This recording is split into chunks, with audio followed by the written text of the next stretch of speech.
dit Marc des Églises à la fin des temps. Une interprétation du Nouveau Testament de la Bible.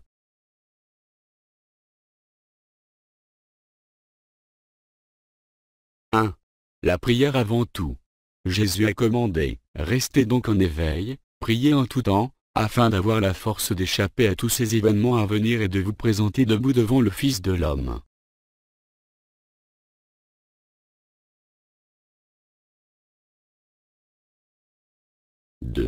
La joie dans le Saint-Esprit.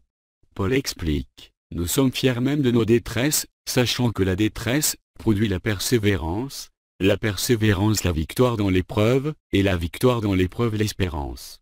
Or cette espérance ne trompe pas, parce que l'amour de Dieu est déversé dans notre cœur par le Saint-Esprit, qui nous a été donné.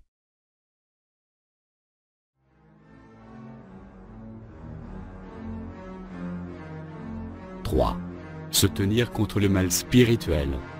Ce n'est pas contre l'homme que nous avons à lutter, mais contre les puissances, contre les autorités, contre les souverains de ce monde de ténèbres, contre les esprits du mal dans les lieux célestes.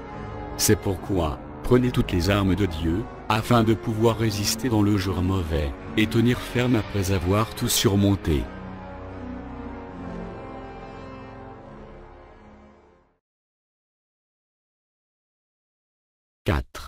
S'attendre au retour de Jésus. Le Seigneur lui-même a un signal donné, à la voix d'un archange, et au son de la trompette de Dieu, descendra du ciel et ceux qui sont morts en Christ ressusciteront d'abord. Ensuite, nous qui serons encore en vie, nous serons tous ensemble enlevés, avec eux sur des nuées à la rencontre du Seigneur dans les airs, et ainsi nous serons toujours avec le Seigneur.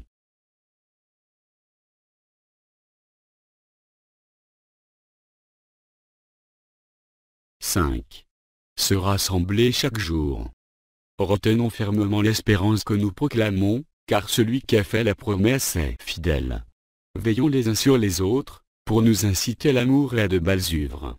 N'abandonnons pas notre assemblée, comme certains en ont l'habitude, mais encourageons-nous mutuellement. Faites cela d'autant plus que vous voyez s'approcher le jour.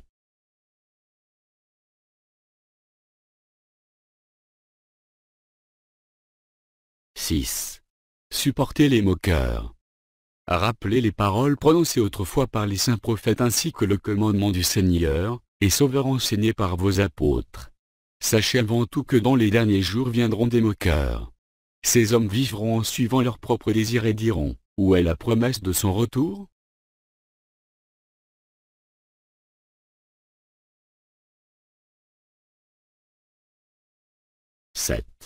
Menez une vie sainte.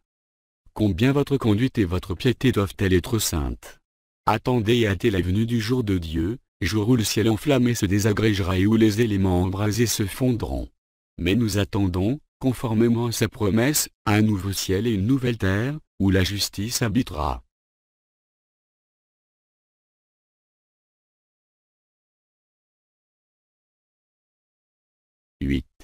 Jugez la vérité et l'erreur. Bien-aimés, vous voilà avertis. Tenez-vous donc sur vos gardes de peur, qu'entraînés par l'égarement des impies vous ne perdiez la ferme position qui est la vôtre. Mais grandissez dans la grâce, et dans la connaissance de notre Seigneur et Sauveur Jésus-Christ. À lui soit la gloire, maintenant et pour l'éternité. Amen.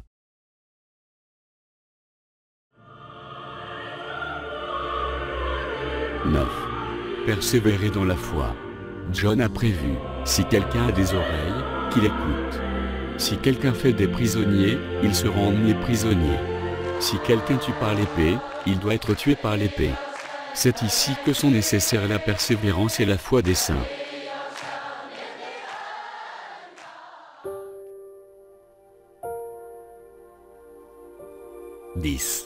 Compter la mort une bénédiction. C'est ici qu'est nécessaire la persévérance des saints, qui gardent les commandements de Dieu et la foi en Jésus. Puis j'entendis du ciel une voix qui disait, écrit, heureux les morts qui meurent dans le Seigneur, et ce dès maintenant. Oui, dit l'Esprit, ainsi ils se reposent de leurs travaux, mais leurs œuvres les suivent.